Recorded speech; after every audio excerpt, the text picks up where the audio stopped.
From allies to enemies. Queen versus king.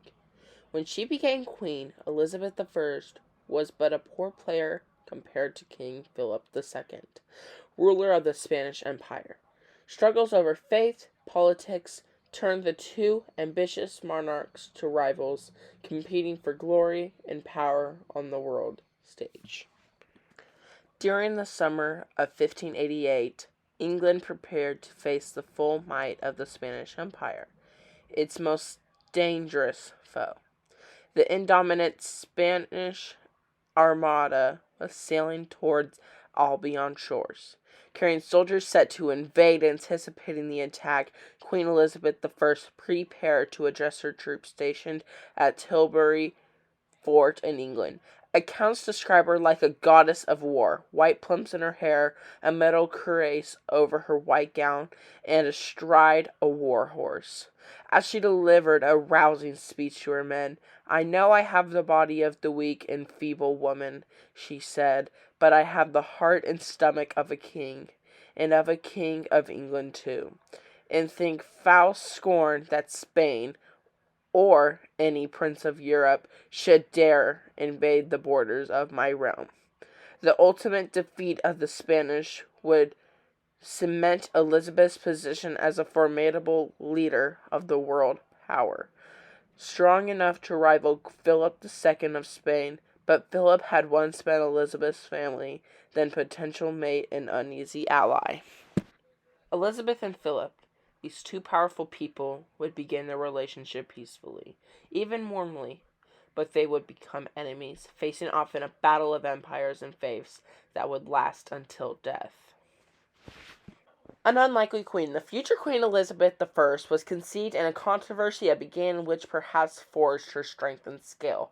Her father, Henry VIII, divorced his first wife, Catherine of Aragon, and broke with the Catholic Church to wed Anne Boleyn, who would bear Elizabeth. The birth did not please Elizabeth's father, who had hoped for a son and heir. Anne Boleyn soon fell far from favor, and lost her head. As Henry's wondering eyes sought a new queen, one who would give him a son, he eventually found one.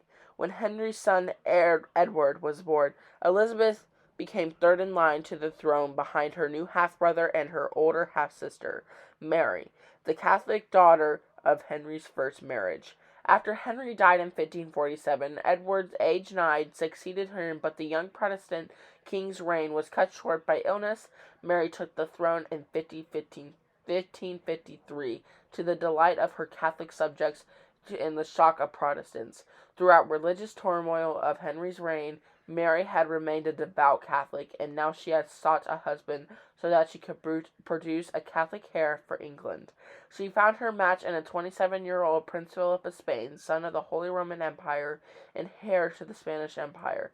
It too produced a successor, for the Protestant Elizabeth would never take the throne.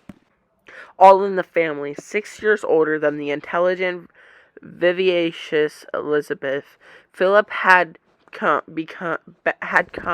grudgingly to England to marry Mary. He routinely referred to his bride as "my aunt," since he was not only 11 years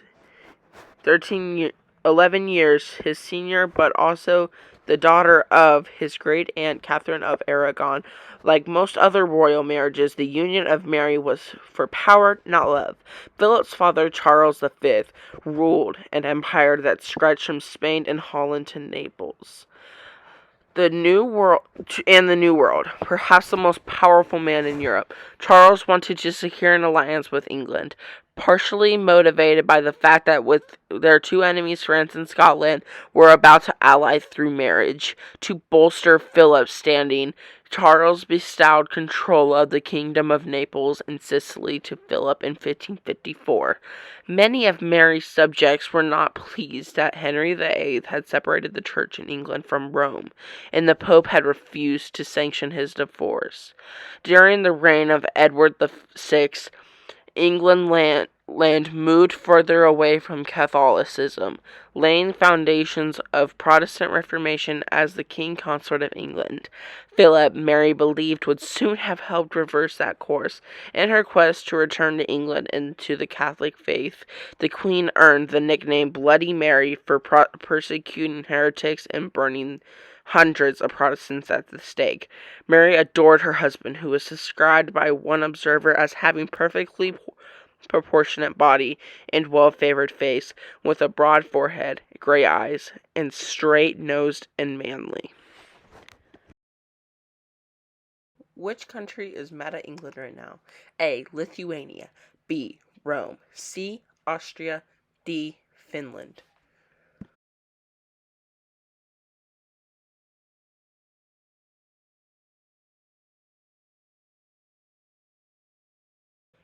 If you said B. Rome, you are correct.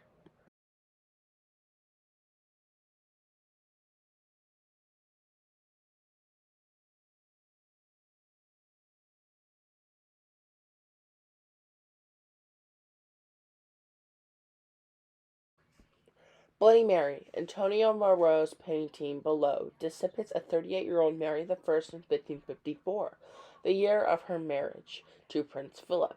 Mass executions of Protestants followed until her death in 1558. Prado Museum, Madrid, countenance and of most gentle nature. Despite her happiness, Mary endured several false pregnancies and never had any children. If she had, the restoration of Catholicism in England might have been a success. Changing sides. After Philip's father abdicated in 1556, he split his empire and handed his son control of Spain, as well as his territories in Americas and the Netherlands.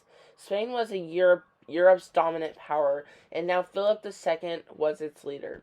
As Spain's might grew, though so did its enemies.